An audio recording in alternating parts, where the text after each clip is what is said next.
बनती है वो तो कंप्लीट होना चाहिए ना, ठीक है। तो वो सारी सब कुछ चीज़ें। तो नेक्स्ट क्वेश्चन पे चलते हैं हम। क्वेश्चन नंबर देखो 60 की बात कर रहे हैं ना। एग्जाम्पल नंबर हम किसकी बात कर रहे हैं? 60 की बात कर रहे हैं, ठीक है। 59 नहीं करवाएं क्या? अच्छा ऐसा हुआ, ठीक है। तो देखो एग्जाम्पल 59 की हम जो है वो बात कर रहे हैं। तो एग्जाम्पल 59 में बोल रहे हैं कि गैस है, उसके 2 मोल दिए हुए हैं। बताओ मोल कितने दे दिए? 2। डायरेक्ट दे दिया, बहुत अच्छी बात है। गैस के कितने मोल दे दिए? 2 मोल दे दिए। डायरेक्ट है, अच्छी बात है, ठीक है। और 120 डिग्री सेंटीग्रेड इसका क्या दे दिया बेटा? टेम्परेचर दे दिया ना। तो ये टेम्परेचर जो है वो कितना दे दिया? बोलो बेटा 127 डिग्री सेल्सियस दे दिया। ये टेम्परेचर दे दिया, ठीक है, कोई दिक्कत नहीं। ये बोल रहा है कोई गैस है जिसके 2 मोल है, 120 डिग्री सेल्सियस पर इसका जो वॉल्यूम है ना वो इनिशियल वॉल्यूम का डबल हो जाता है। इनिशियल वॉल्यूम का क्या हो जाता है? डबल। यानी कि पहले वॉल्यूम अगर V था तो अब वॉल्यूम कितना हो गया? 2V। यानी कि V को क्या मान लो आप? V1 और 2V को क्या मान लो? बोलो V2। बोलो यस और नो। इसमें क्लियर लिख रखा है कि ये आइसोथर्मल प्रोसेस है। कौन सा प्रोसेस है? आइसोथर्मल प्रोसेस है। तो प्रोसेस का नाम भी हमें दे दिया, कोई दिक्कत नहीं है। ये दे दिया आइसोथर्मल। जो ये आइसोथर्मल नाम आया बहुत सारी चीजें क्लियर हो गई हमारी। आइसोथर्मल का मतलब है कि जो टेम्परेचर है वो क्या है बेटा? कांस्टेंट है, यानी कि डेल्टा टी क्या हो जाएगा? 0 हो जाएगा। आइसोथर्मल आते ही हमें पता पड़ गया डेल्टा यू क्या हो जाएगा? 0 हो जाएगा। आइसोथर्मल आते ही हमें पता लग गया क्यू इक्वल टू क्या हो जाएगा? W हो जाएगा। अरे यार ये फर्स्ट लॉ से हो जाएगा ना, क्योंकि आपको पता है डेल्टा यू किस पे डिपेंड करता है? डेल्टा टी पे। और हमें पता है अगर मान लो डेल्टा टी यानी कि आइसोथर्मल है और टेम्परेचर कांस्टेंट है तो डेल्टा यू कितना हो जाएगा? 0 हो जाएगा। ये साइड वे चीजें मैंने बताई है, हालांकि इसमें काम में आएगी या नहीं आएगी ये कुछ आइडिया भी नहीं है। पूछा क्या है वो देखेंगे अपन। टेम्परेचर, अब देखो सर 2 टेम्परेचर दिया ही नहीं, देगा भी क्यों 2 टेम्परेचर? क्योंकि आइसोथर्मल है तो टेम्परेचर तो क्या देगा? एक ही देगा। अगर हम इसको केल्विन में कन्वर्ट करना चाहेंगे क्योंकि डिग्री सेंटीग्रेड में, तो हम क्या करेंगे? 127 प्लस 273 तो 2 क्या हो जाएगा? 400 हो जाएगा। कैलकुलेशन तो बड़ी आसान है, अच्छी है। तो ये 400 आ गया, इसमें क्या डाउट है? बिल्कुल भी डाउट नहीं है। अब देखो पूछा क्या है, हम उस पर जाते हैं। ये बोल रहा है W पूछ रहा है। बोला क्या पूछ रहा है बेटा? W बताओ कितना है, ठीक है। अब यहाँ W पूछ लिया। एक बात मैं बताऊं, इसने तो W पूछा है, मैं आपसे Q भी पूछ रहा हूं। तो आप बोलोगे सर जो W है वही क्या है? Q है। W निकाल लो, वही क्या है? Q है। अब बताओ आइसोथर्मल प्रोसेस के लिए W हमने निकाला था, बोलो क्या था? NRT log V2 ln मतलब है ना, ln V2 अपॉन V1। बोलो यस और नो। लेकिन ln के अपेक्षा करते log बेस 10 को सोल्व करना ज्यादा क्या है? आसान है। तो हम इसको log बेस 10 में कन्वर्ट करेंगे। तो ये फॉर्मूला भी मैंने बताया था 2.303 NRT और log base 10 V2 upon V1। बस वैल्यू पुट कर देते हैं। तो वैल्यू हम पुट करें तो W इक्वल टू 2.303 हो गया। और मोल देखो, मोल डायरेक्ट दे रखा है हमारे को। बोलो मोल कितना दे रखा है बेटा? 2 दे रखा है। बोलो यस और नो। R की वैल्यू 8.3 है, जूल के अंदर है। और T की वैल्यू कितनी है? 400 है। कोई दिक्कत नहीं है। मैंने आपको बोला ना कि T की वैल्यू किस में लेनी है? केल्विन में। अब पिछले क्वेश्चन में हमने सेल्सियस में लिया था क्योंकि वो डिफरेंस था। उससे अगले क्वेश्चन में भी अगर डिफरेंस आए वहां सेल्सियस में लो या केल्विन में लो, कोई फर्क है नहीं पड़ेगा। लेकिन मैंने आपको बोला कि आप तो हमेशा किस में लो? केल्विन में लो, ताकि आपको ज़्यादा दिक्कत नहीं आए। अगर डिग्री सेल्सियस यहाँ लिख दिए तो क्या हो जाएगा? गलत हो जाएगा। यहाँ पे हो जाएगा log बेस 10 और V2 कितना है? 2V और V1 कितना है? V। क्योंकि ये बोल रहा है वॉल्यूम क्या हो गया? डबल हो गया। अब वॉल्यूम डबल हो गया तो भाई साहब यहाँ से V से V क्या हो जाएगा? कट जाएगा। अरे यार कट रहा, एक एक स्टेप समझ आ रही है बेटा? कोई। अच्छा W का फॉर्मूला ये क्यों लगाया? आइसोथर्मल प्रोसेस है। तो बताओ W इक्वल टू यहाँ से क्या हो जाएगा बेटा? इस पूरे को तो हम सोल्व कर ही लेंगे। इस पूरे को सोल्व करने पर आ गया दिस। अरे क्या आ गया? दिस आ गया। इस पूरे को सोल्व करने में क्या आ गया? दिस आ गया, ठीक है ना। अब मुझे एक बात बताओ, ये पूरा का पूरा ये सारा सब कुछ जो कॉन्सेप्ट है वो क्लियर आ गया। अब यहाँ पर है हमारे पास में log बेस क्या है बेटा? 10 और V2 अपॉन V1 क्या हो गया? 2। तो ध्यान रखना बेटा log 2 की वैल्यू डायरेक्ट याद रखना। कुछ वैल्यू है जो मैं लिखा भी दूंगा आपको। log बेस 2 की इसकी होती है 0.3010, केमिस्ट्री में भी आई होगी आपके, बाकी मैं बता भी दूंगा आपको। देखो किस किस की वैल्यू याद रखनी है आपको? log 2 की याद रखनी है, log 3 की याद रखनी है, log 5 की याद रखनी है, log 7 की याद रखनी है, ठीक है ना। और log 10 की याद रही जाएगी क्योंकि 1 होती है। मैं लिखा भी दूंगा, एक बार अलग से टेबल बना के लिखा दूंगा आपको। तो आप ये ध्यान रखें log 2 की वैल्यू कितनी होती है बेटा? 0.3010, ठीक है। log बेस 10 में 1 से लेकर आपको 10 तक की वैल्यू याद रहनी चाहिए। और जिसमें जैसे एक चीज मैं बताऊं, सुनना मेरी बात को ध्यान से, कुछ चीजें हैं। log 4 की देखो, log 1 की वैल्यू याद करनी है अपने को। कितनी किसकी करनी है? log 1 की। log 2 की करनी है, किसकी करनी है? log 2 की। log 3 की करनी है, किसकी करनी है? log 3 की। log 4 की नहीं करनी है, log 4 की नहीं करनी है। log 5 की करनी है, log 6 की नहीं करनी है, log 6 की मत करो, ठीक है, मत करो log 6 की, log 7 की करनी है, log 8 की नहीं करनी, मत करो, ठीक है ना, log 9 की मत करो, log 10 की मत करो, एक ही होती है इसकी वैल्यू, इसलिए करने की आवश्यकता नहीं है। क्या होती है? एक, कर लो, एक होती है इसकी वैल्यू बस। अब तुम सोच रहे होंगे कि सर log 10 एक काम करना, ठीक है, अभी मैं इसको टेबल वाइज लिखा भी दूंगा, पहले तो मैं बता रहा हूं कहां तक याद करनी है आपको log 10 तक। अगर log 10 में आपको कितनी वैल्यू याद करनी रही, बोलो 1 2 3, बोलो 4 5, बस बस बस, हाँ 5 6 की वो तो एक होती है उसके दो ना, 6 वैल्यू याद करनी है बस आपको, बाकी सारी वैल्यू याद होगी आपकी बॉयज 10 में। कारण सुनो कि सर log 4 की क्यों याद नहीं करें, log के अंदर एक फॉर्मूला होता है बेटा, log के अंदर क्या फॉर्मूला होता है, इस बात को आप समझे और ध्यान भी दें। log के अंदर अगर हम x टू पावर n करते हैं, बोलो क्या करते हैं बेटा, x टू पावर n करते हैं, तो इसका फॉर्मूला होता है n log x, मतलब पावर क्या जाती है, आगे जाती है, एक फॉर्मूला होता है log के अंदर, बोलो क्या होता है, n log x। अब सुनो, अगर मैं बात करूं आपके पास log 4 की वैल्यू की, बोलो किसकी, 4 की वैल्यू, अब log 4 को मैं लिख सकता हूं, बोलो क्या लिख सकता हूं, log 2 का स्क्वायर, बोलो क्या लिख सकता हूं बेटा, log 2 का स्क्वायर लिख सकता हूं। मेरी बात समझ में आ रही होगी, अगर log 2 का स्क्वायर रखूंगा तो 2 क्या आ जाएगा आगे, और log 2, अभी बताओ log 2 की वैल्यू कितनी होती है, 0.3010। अरे यस और नो, तो बताओ log 2 की वैल्यू रख देंगे, तो बताओ log 4 की वैल्यू आ गई कि नहीं आ गई। ऐसे ही हम log 6 को लिख सकते हैं, देखो log 6 को कैसे लिख सकते हैं बताओ, log 2 मल्टीप्लाई और log 6, ये प्लस, देखो क्या किया मैंने, 6 क्या रे 3, देखो क्या किया, देखिए log a plus log b, log a b formula लिखा रखा है, log a plus log b equal to क्या आता है, log a b, log a plus log b, तो log a b 2 मल्टीप्लाई 3 6। अरे यस और नो, अब log 2 की वैल्यू हमने याद की थी, log 3 की वैल्यू हमने याद की थी, बोला यस और नो। log 9 को क्या लिख सकते हैं, 3 का स्क्वायर, स्क्वायर आ गया जाएगा, तो इधर क्या हो जाएगा log 3, और ये 2 इधर आ जाएगा, बोलो यस और नो, ठीक है ना, कोई डाउट वाली बात नहीं है बेटा। तो ये सारी सब कुछ चीजें क्लियर हो जाएगी। अच्छा इसका तो हो ही गया ना, सोल्व हो गया ना अपना, तो बताओ ये वर्क निकल जाएगा, ठीक है ना, इसको कॉपी कर लो, बिल्कुल आसान है, कोई डाउट वाली बात नहीं है ना। क्वेश्चन को ध्यान से समझे, क्या है हमारे पास में ना एक वीटी ग्राफ दे रखा है, एग्जाम्पल नंबर नेम बताओ ना इसका, एग्जाम्पल 60 है ना, तो देखो एग्जाम्पल 60 के अंदर ये दे रखा है हमारे को ना, एक ग्राफ दे रखा है, और ये है v और इधर क्या है t है, इधर v है और इधर क्या है बेटा t है, ठीक है।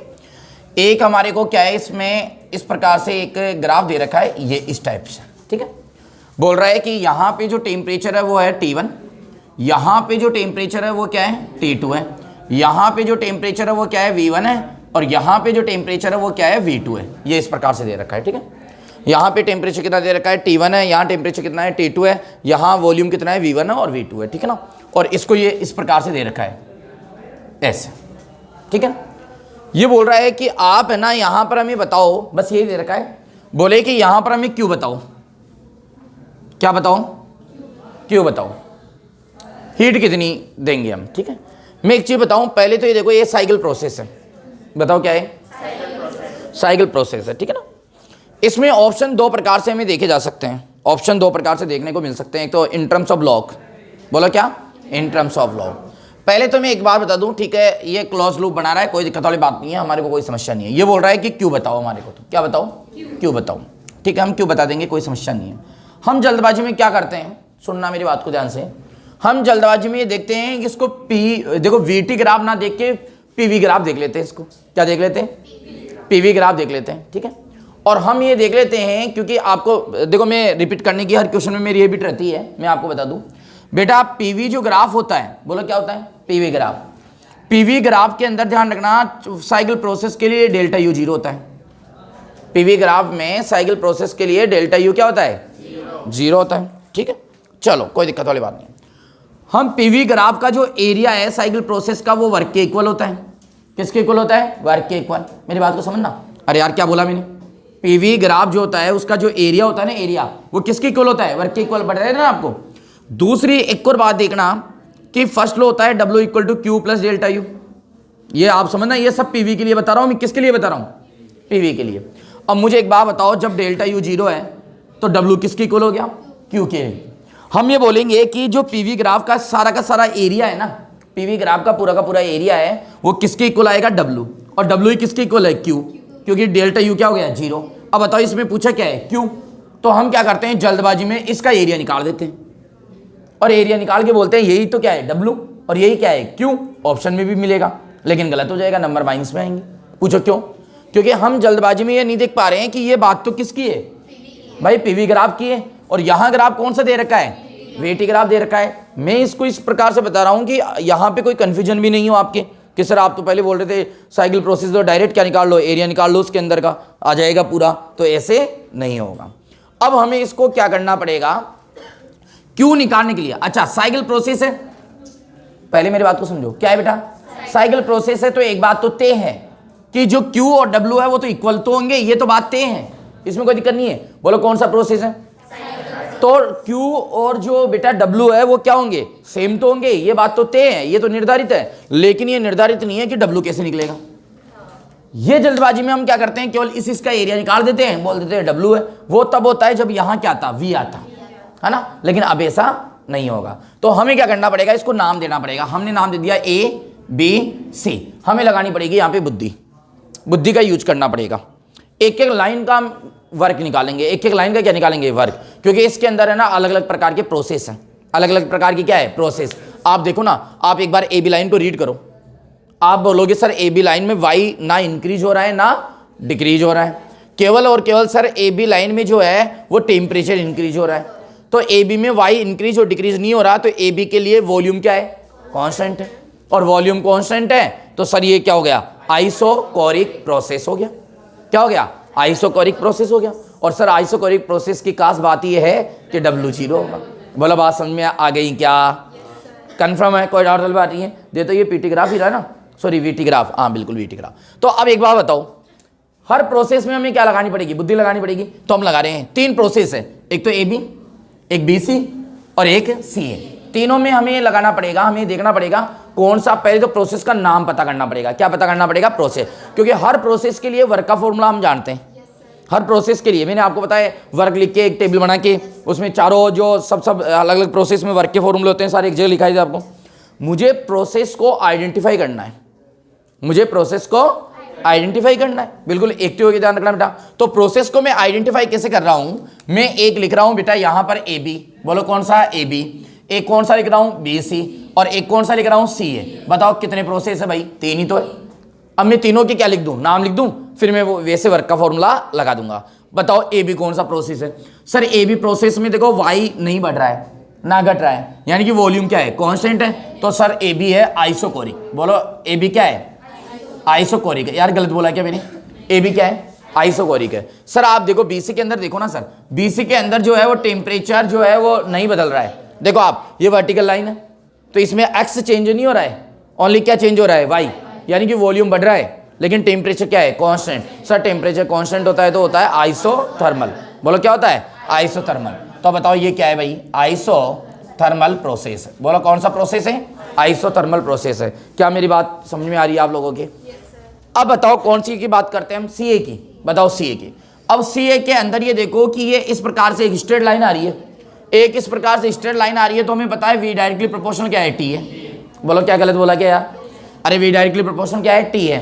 V डायरेक्टली प्रोपोर्शनल T है, इसका मतलब बाकी सब क्या है, कांस्टेंट है। और हमें पता है आइडियल गैस इक्वेशन क्या होती है, PV = nRT। तो PV = nRT में 3 चीजें होती है, P V T। तो V और T डायरेक्टली प्रोपोर्शनल, तो बचा कौन, P। तो P क्या है यहाँ पे, कांस्टेंट है, और P कांस्टेंट है तो ये क्या हो जाएगा, आइसोबारिक प्रोसेस हो जाएगा। यार बताओ गलत बोला क्या मैंने यार, मैंने सबसे पहले क्या आइडेंटिफिकेशन किया इस ग्राफ के अंदर, कौन सा प्रोसेस कौन सा है। हो सकता है परीक्षा के अंदर आपसे केवल डायरेक्ट किसका नाम पूछ ले, प्रोसेस का नाम ही पूछ ले, तो हमारा क्वेश्चन और ज्यादा क्या हो जाता है, इजी हो जाता है। ठीक है ना, कोई बात नहीं है। अब आइसोकोरिक में हमें पता है W कितना होता है, 0 से देर W1। मैं क्या करूं, सब में अलग अलग W निकालो और फिर W को क्या कर दूं, जोड़ दूं, तो बताओ नेट W आ जाएगा, और वो W किसके बराबर होगा, हीट के बराबर होगा। बोलो यहां तक बात समझ में आ गई क्या, बोलो कि यस सर कोई डाउट नहीं। तो W1 = क्या हो गया बेटा, 0 हो गया। ठीक है, चलो यहां से आओ आप आइसोथर्मल प्रोसेस में आओ। तो आइसोथर्मल प्रोसेस के अंदर वर्क का फॉर्मूला क्या होता है, बोला कि सर 2.303 है ना, अरे यार गलत लिख रहा हूँ क्या, इसे क्या देख रहे हो भाई, nRT ln V2 upon V1। हाँ हाँ log 10 आएगा ना, log 10 आएगा, log 10 आएगा, बिल्कुल आएगा, ये 100% आएगा, होशियार हो गए आप, ये log 10। ठीक है, अब मुझे एक बात बताओ, कौन सा है ये BC। अब BC में बताओ इनिशियल वॉल्यूम क्या है V1 और फाइनल वॉल्यूम क्या है V2। मस्त बात यह है कि इसमें कोई डेटा ही नहीं दिया, डेटा ही नहीं दिया तो जो चीज़ें हैं वो यही है। लेकिन टेम्परेचर देखो क्या है, टेम्परेचर है T2। अरे इसमें टेम्परेचर देखो ना क्या है T2, तो यहाँ क्या आएगा T2 आएगा। याद नहीं आई बात समझ, हमें डेटा नहीं दिया तो हमें वैल्यू पुट करनी नहीं है, बस आ गया, वर्क आ गया। ठीक है, से दैट W2। ठीक है, अब बताओ यहां से क्या निकलेगा W, तो इसका फॉर्मूला क्या होता है NR डेल्टा T। अरे यार बताया था भाई। अब बताओ यहां पर अच्छा इसको ऐसे लिख लो, क्योंकि यहां पर देखो एक बात मैं बताऊं, CA के लिए हमें V और T पता है। क्या पता है V और T, तो P पता नहीं है, तो P तो कांस्टेंट है, कोई बात नहीं। हमें या तो ये वाला फॉर्मूला लगा दो, क्योंकि ऑप्शन में देखना पड़ेगा अब यहां से कि मतलब वहां पे P की फॉर्म में आ रहा है या T की फॉर्म में आ रहा है। देखो इसके लिए दोनों आंसर वैलिड है। W इक्वल टू ये क्या हो जाएगा NR। अब बताओ T2 कितना है, फाइनल टेम्परेचर क्या है T1 और माइनस T2। अब यहां गलत मत कर देना आप, पूछो क्यों, अरे पूछो क्यों सर, डेल्टा T तो T2 माइनस T1 होता है ना, नहीं T2 माइनस T2 नहीं होता, final temperature minus initial temperature होता है। आप CA के लिए प्यारे बच्चों देखो, CA में बताओ फाइनल तो ये है ना, तो फाइनल टेम्परेचर क्या है T1 और इनिशियल टेम्परेचर क्या है T2, तो फाइनल माइनस इनिशियल। बताओ बात समझ में आ गई क्या, अरे यस और नो। इसके लिए एक और फॉर्मूला है, से दैट W3 और करके लिख रहा हूं, W इक्वल टू बोलो P V2 माइनस V1, मतलब डेल्टा V। अरे यार है ना यार, तो W इक्वल टू P। अब देखो यहां पर ही डेल्टा V क्या है, final volume minus initial volume, तो फाइनल वॉल्यूम देखो कौन सा है, ये रहा V1 और इनिशियल क्या है V2, तो V1 माइनस V2। जल्दबाजी में यहां भी गलत, क्योंकि देखो ऑप्शन में क्या होगा, अब ऑप्शन में तुम्हें क्या लग रहा है, ऑप्शन में से मिलता जुलता ही तो आएगा बेटा, कहीं V1 माइनस V2 आएगा, कहीं V2 माइनस क्या आएगा V1 आएगा, तो आपकी समझदारी है। यहाँ पर हमने 1 और 2 का जो यूज करते हैं, हम जनरली 2 का हम फाइनल के यूज करते हैं, 1 का हम इनिशियल के लिए यूज करते हैं, लेकिन चूंकि यहाँ पे 1 और 2 में ही हमारा क्वेश्चन आ गया, तो हमें यहाँ पे डेल्टा V को ऐसे कंसिडर करना है कि डेल्टा V होता है फाइनल माइनस इनिशियल। अगर हम CA के लिए देखें, कोई बोले सर CA के लिए क्यों देख रहे हो, ऐसे के लिए देख लो। अरे भाई मैं बेवकूफ़ नहीं हूँ, इस क्वेश्चन में एरो ऐसे दे रखा है, तो CA की ये बात कर रहा है, तो C क्या है इनिशियल है और A क्या है फाइनल है। C क्या है इनिशियल है और ये क्या है फाइनल। मेरी बात को समझो ना आप। तो यहां पर एक और चीज आप देखो बेटा, समझना, हर एक चीज के ध्यान देना बेटा। हम क्या करेंगे, हमारा ये है फाइनल माइनस इनिशियल, तो हमारे लिए फाइनल क्या हो गया V1 और इनिशियल क्या हो गया बेटा V2। बताओ ये चीज समझ में आ गई, से दैट W3। अब बताओ इसको सॉल्व कैसे करेंगे। सर सॉल्व करने के लिए ऐसे W नेट निकाल लो, बोलो क्या निकाल लो W नेट। तो W नेट इक्वल टू क्या हो जाएगा W1 plus W2 plus W3। बोलो क्लियर है, बस ये सारा आंसर जोड़ दो, ये W नेट ही तो क्या है बेटा Q है, बस आ गया। मतलब बस इसमें प्लस ही लगाना है, इन दोनों में क्या लगाना है प्लस, बस ये ऑप्शन, कितना ही चाहिए। और ग्राफ देख के हम डर लग रहा था यार इसमें हीट कैसे निकालेंगे, बिल्कुल आसान सा कॉन्सेप्ट है। चलो कॉपी करो, कोई ज़्यादा लोड नहीं।